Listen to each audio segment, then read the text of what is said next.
Alhamdulillah.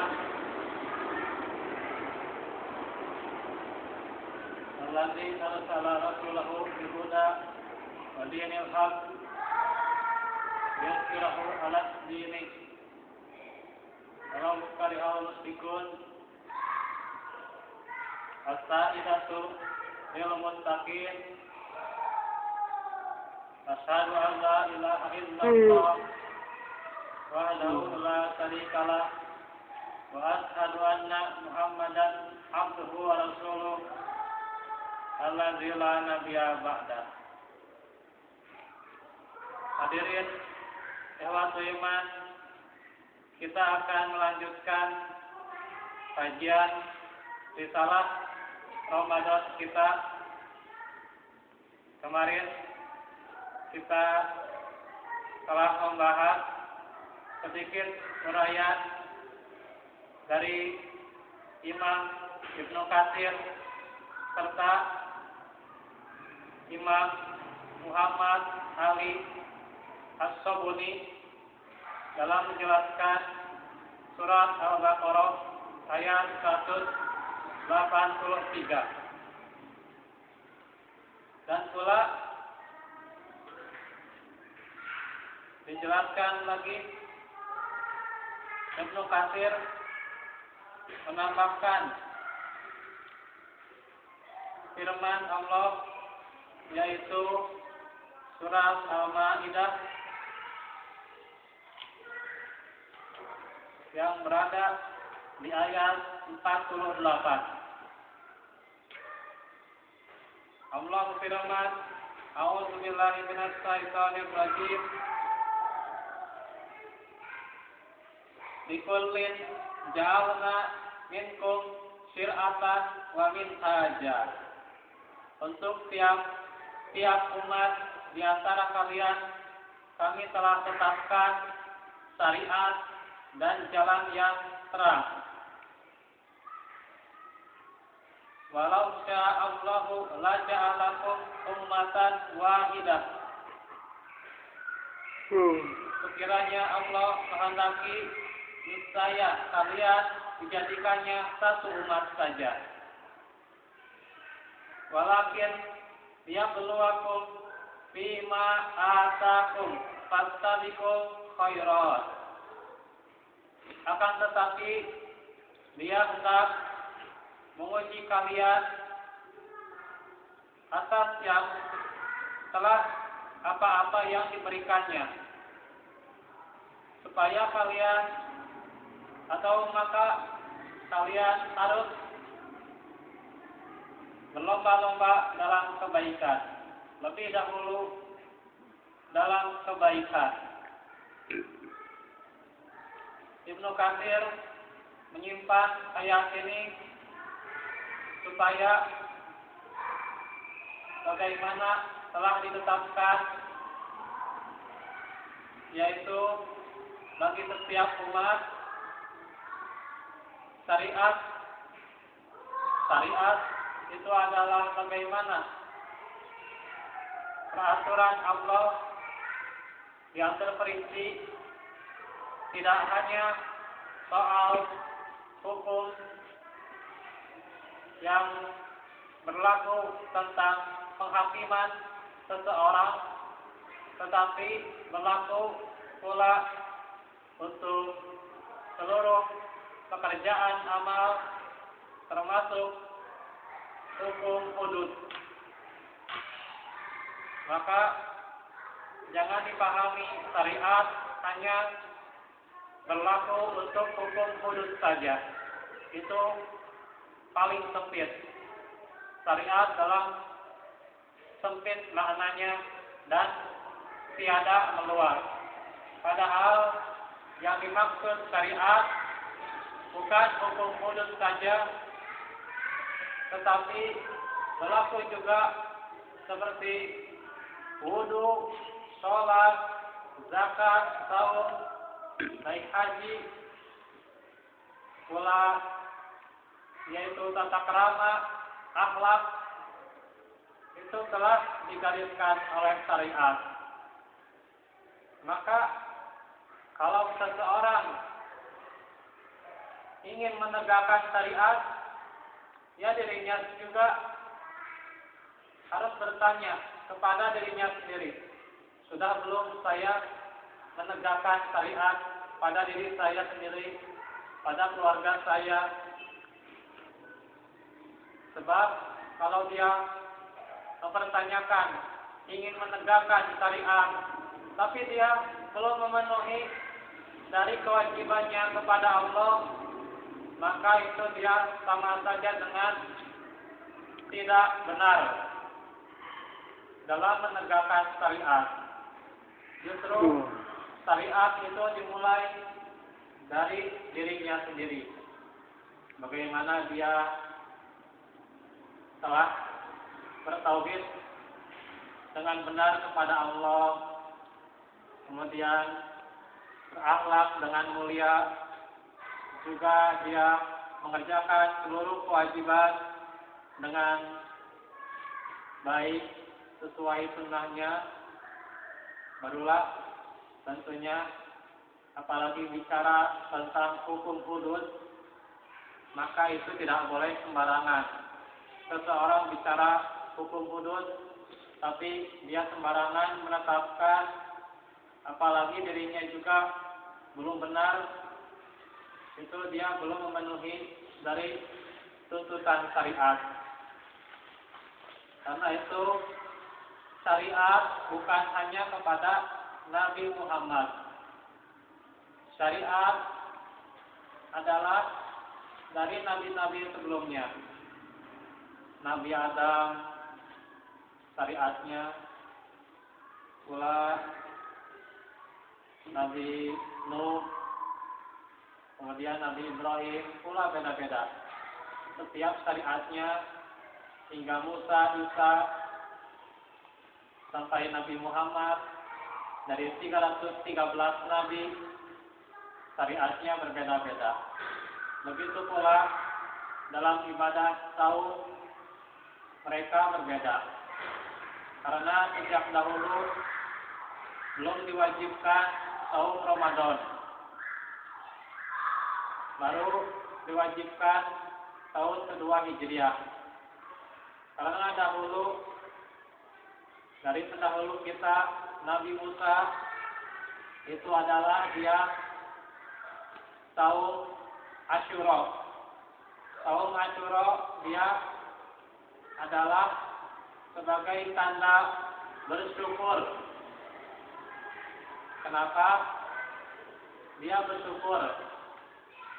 Dalam tafsir Ibnu Katsir dijelaskan seperti yang kita kaji di Masjid Arisalat, yaitu di mana Ibnu Katsir menyelipkan hadis, mengutip hadis tentang saum Asyura 10 Muharram, yaitu itu diawali Nabi Musa bersyukur atas kemenangan dia atas Fir'aun. Dia bersyukur dengan cara melakukan saum, namanya saum Asyura. Sebelum Nabi Musa, Nabi Daud juga saum, yaitu perang kering. Sehari saum, sehari buka, kemudian sehari lagi dia saum, kemudian buka lagi, saum lagi, sampai bertahun-tahun. Maka itu saum yang lebih baik. Walaupun kualitas umat Nabi Muhammad tidak bisa mengimbangi dari syariat saum Nabi Daud. Begitu pula Nabi Zakaria, bahkan beliau saum sampai tidak bicara selama 3 hari untuk beliau itu mempunyai anak.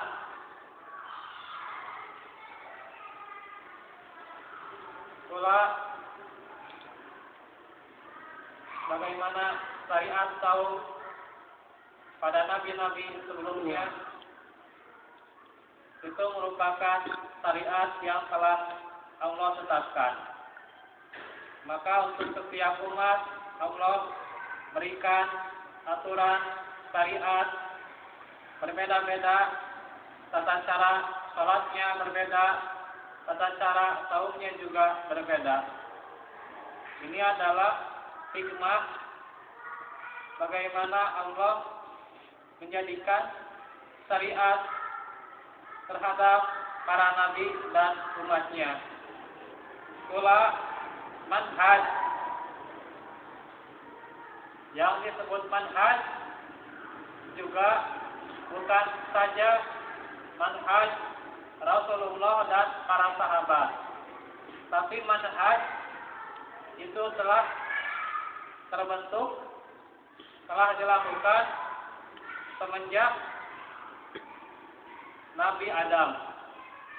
Dan manhaj setiap Nabi dan umatnya berbeda-beda, yaitu Nabi Adam serta Hawa, pengikutnya, pula anaknya Habil.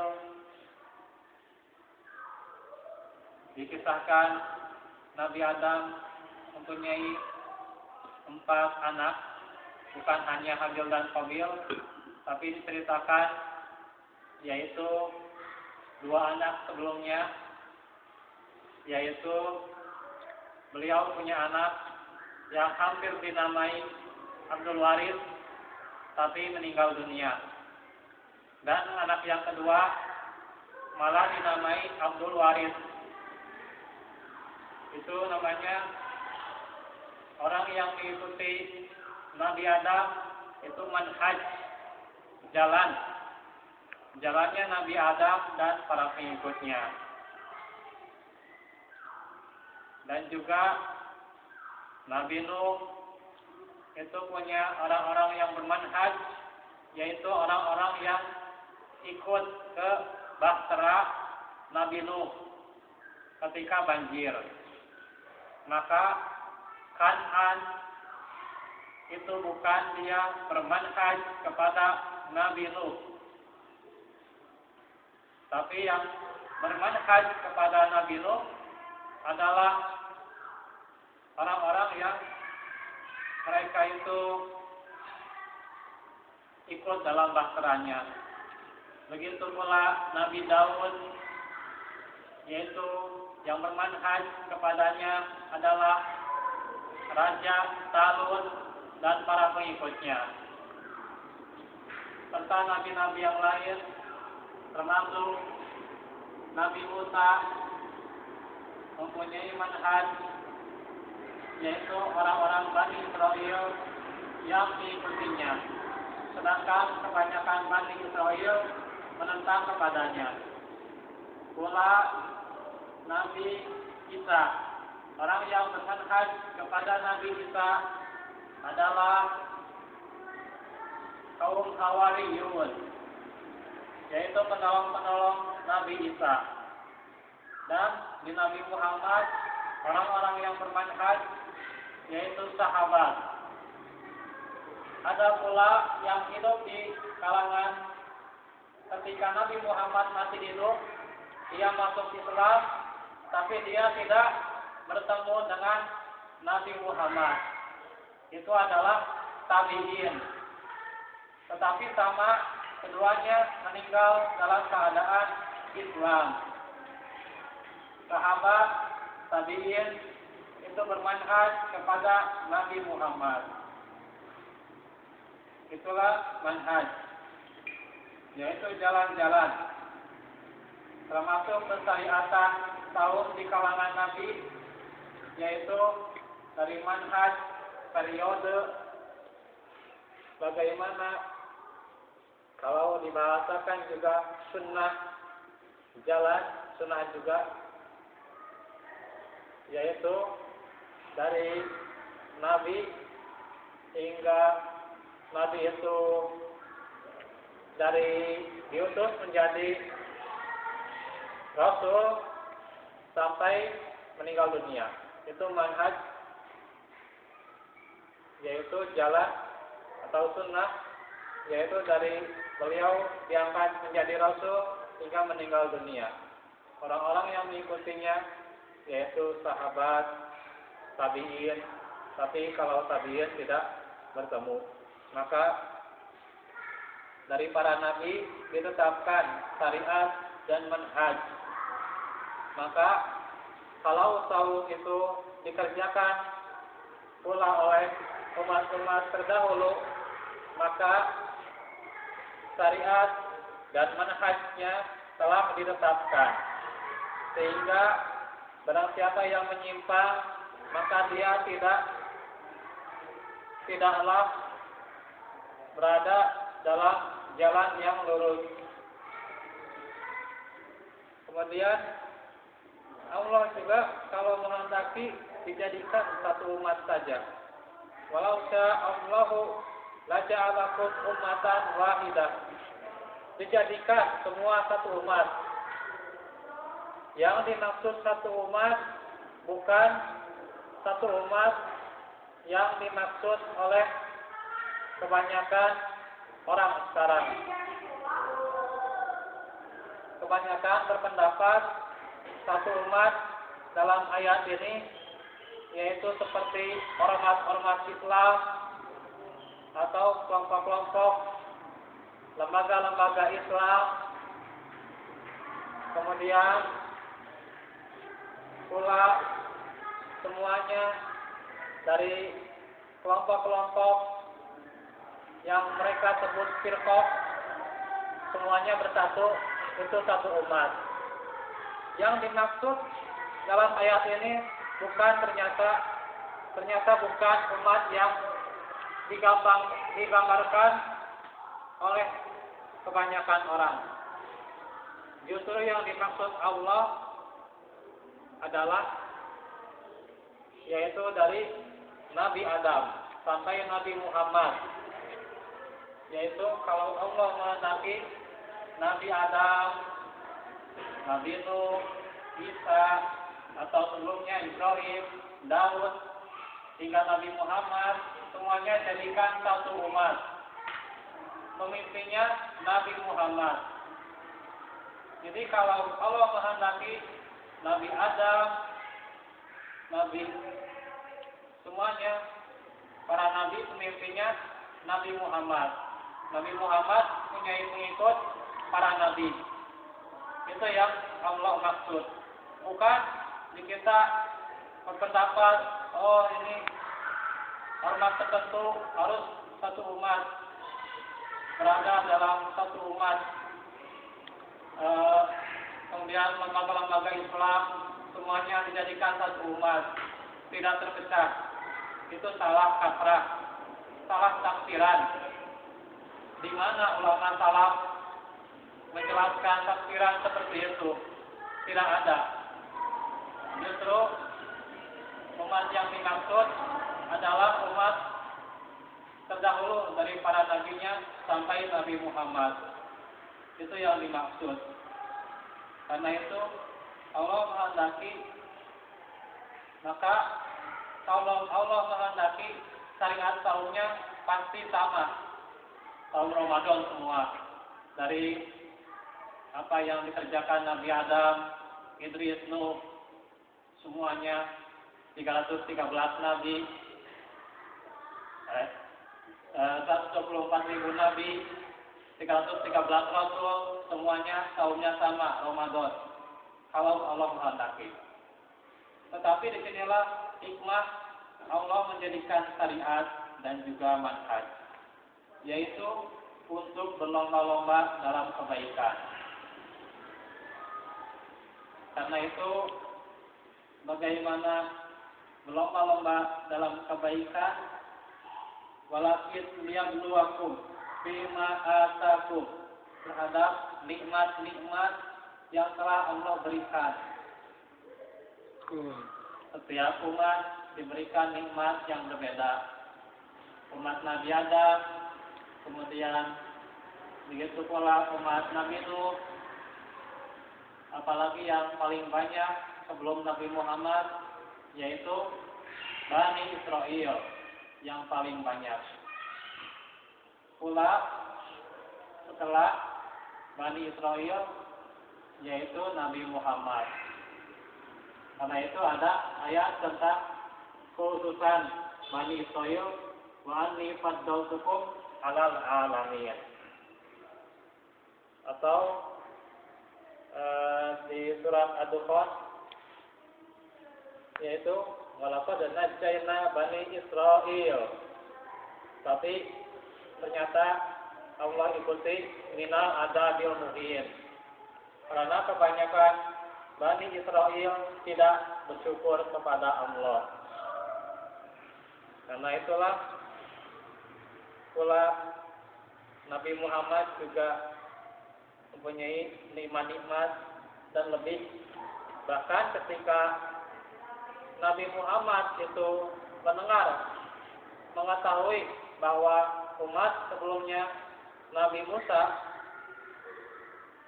yaitu tahun Asyura juga, sebagaimana Rasulullah dan para sahabatnya, maka Nabi mengatakan, aku ini dan umatku yang lebih berhak tahun Asyura daripada mereka. Maksudnya adalah lebih utama tahun sunat Asyura dibandingkan mereka. Lebih utama, lebih besar pahalanya, lebih besar karunia-Nya oleh Allah Subhanahu wa taala. Karena itu Allah firmankan, liyabluwakum fima atakum. Maka fastabiqul khairat. Setiap nikmat harus disyukuri. Harus disyukuri setiap nikmat itu, yaitu dengan berlomba-lomba dalam kebaikan. Karena itu Allah sebutkan perilaku orang-orang yang beriman dari para nabi dan umatnya, yaitu dalam surat Al-Mu'minun, ulaika yusari'una fil khairat.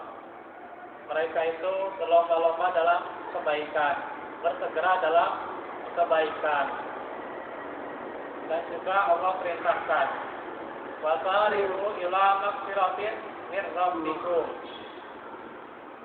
Dan bersegeralah kalian dalam mendapatkan ampunan dari Allah. Wa jannah, dan surga. Atuhas samawati wal ard, yang luasnya seluas langit dan bumi. Uiddat lil muttaqin, itulah orang-orang yang bertakwa, disediakan surga kepada mereka. Waktu masih ada 8 menit lagi. Ini masih menjelaskan satu ayat, tapi bercabang-cabang. Ya, panjang gitu ya. Oh iya. Panjang. Ya, inilah keluasan Imam Ibnu Katsir, luar biasa. Saya juga sangat terpukau dengan Imam Ibnu Katsir, tapi bukan kultus ya, bukan gulu terhadap Ibnu Katsir, tapi melihat keilmuannya. Seperti kita, kalau ada orang yang hafal Al-Quran, hafal terhadap hadis-hadis, kita pasti dengan sentak atau dengan segera mengagumi dia, mengagumi dari hafalannya, ilmu-ilmunya, apa yang telah diberikan dari yang dia ajarkan. Itulah Imam Ibnu Katsir, benar-benar tafsirnya banyak sekali.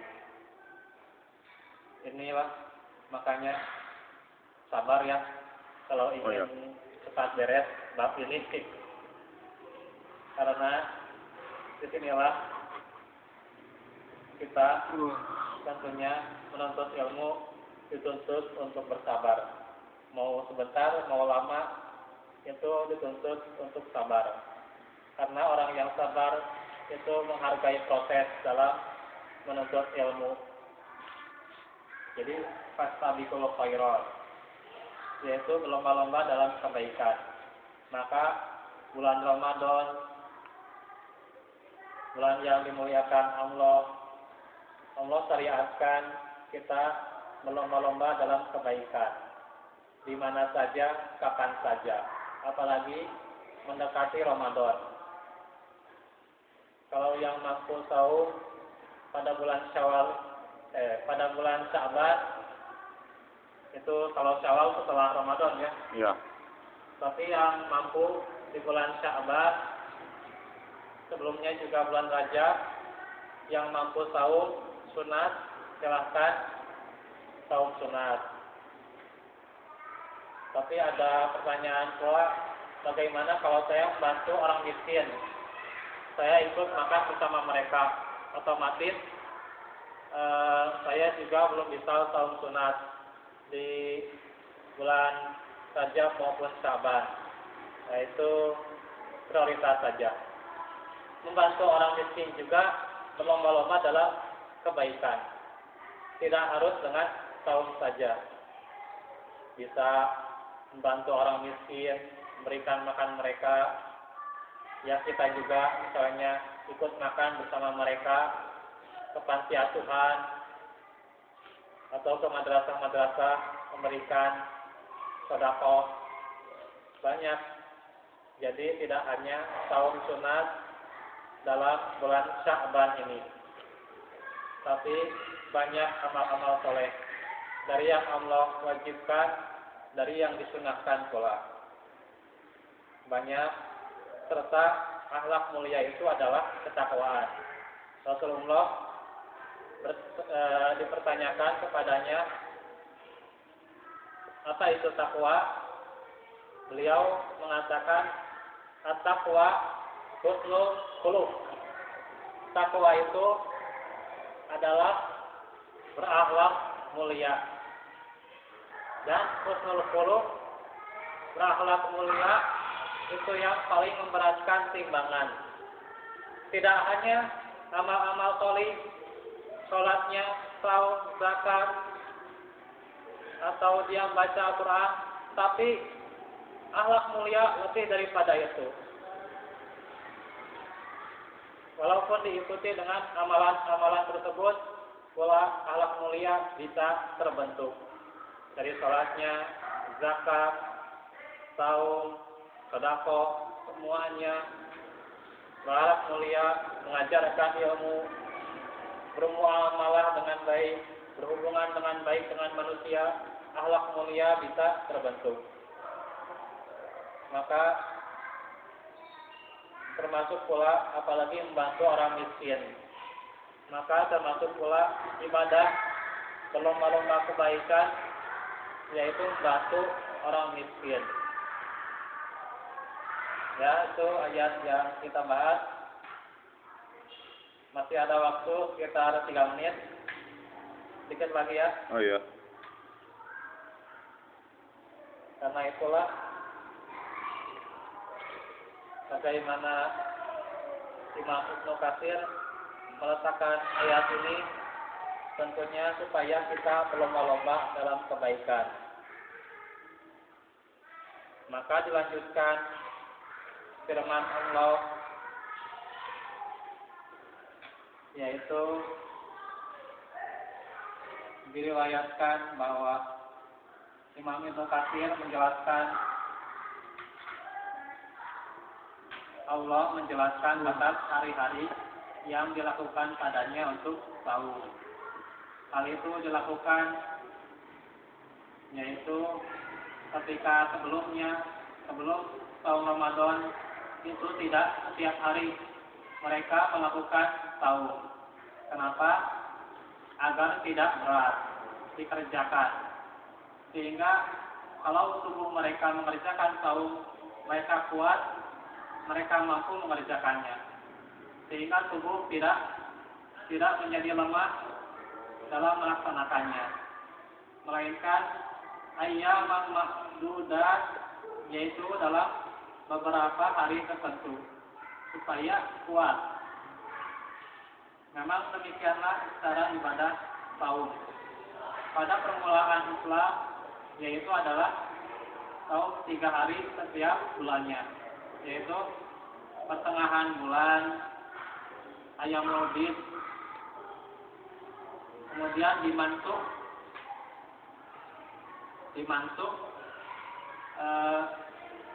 waktunya di mansuh itu dihapus, masih mansuh, yaitu adanya ayat yang dihapus, ada yang menghapus ayat itu, termasuk pula saum Ramadan memansuhkan kewajiban saum-saum yang sebelumnya.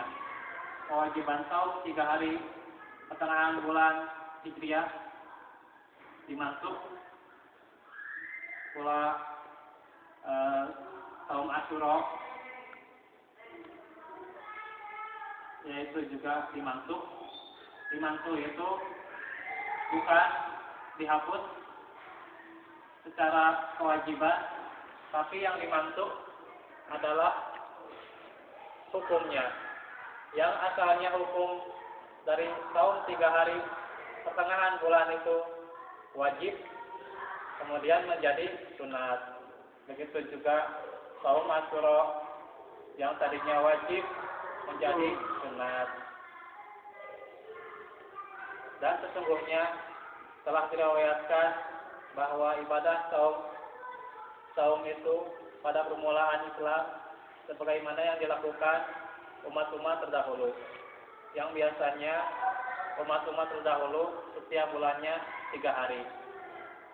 Diriwayatkan pula oleh Mu'adz bin Jabal, Ibnu Mas'ud, Ibnu Abbas, atau Qatadah dan Ad-Dohak, Ibnu Muzahim radhiyallahu anhum. Itulah yang saum itu demikian masih terus berlangsung, yaitu saum itu disyariatkan dari zaman Nabi Nuh hingga zaman Nabi Muhammad sampai sekarang. Terus Allah menatah hukumnya dengan ayat tentang saum Ramadan. Maka saum Ramadan menjadi wajib, dan yang sebelumnya 3 hari setiap bulan, pertengahan bulan 3 hari itu sunat. Pula 10 Muharram Asyura menjadi sunat. Nanti kita akan bahas yaitu tentang ayyam ma'dudat, itu masih diteruskan ayat-ayat saum ini, yaitu bagaimana pernyataan dari kalangan ulama-ulama, diantaranya Al-Hasan Al-Basri, pula dari riwayat Ibnu Abi Hatim di pekan selanjutnya. Segitu saja dulu. Iya. Dan insya Allah kita lanjut pada hari Selasa, yaitu kajian tentang akhlak Rasulullah Sallallahu Alaihi Wasallam, tentang kasih sayang Rasulullah. Semoga bermanfaat. Mohon maaf atas kesalahannya, dan juga semoga kita terus dilancarkan untuk memperbanyak amal soleh pada bulan Sya'ban ini, sehingga di bulan Ramadan pula kita bisa melaksanakan segala ibadah dengan baik dan selalu meningkat baik keimanannya maupun amal solihnya. Rabbana atina fid dunya hasanah wa fil akhirati hasanah wa qina azabannar. Rabbana atina min ladunka rahmah wa hayyi lana min amrina rashada wa hayyi lana min amrina rashada. Subhanakallahumma bihamdika asyhadu an la ilaha illa anta astaghfiruka wa atubu ilaik. Wa akhiru da'wana alhamdulillahi rabbil alamin. Wassalamualaikum warahmatullahi wabarakatuh. Waalaikumsalam warahmatullahi wabarakatuh. Setengah kenapa ya lagi? Ya siap. Dawan di luar. Alhamdulillah.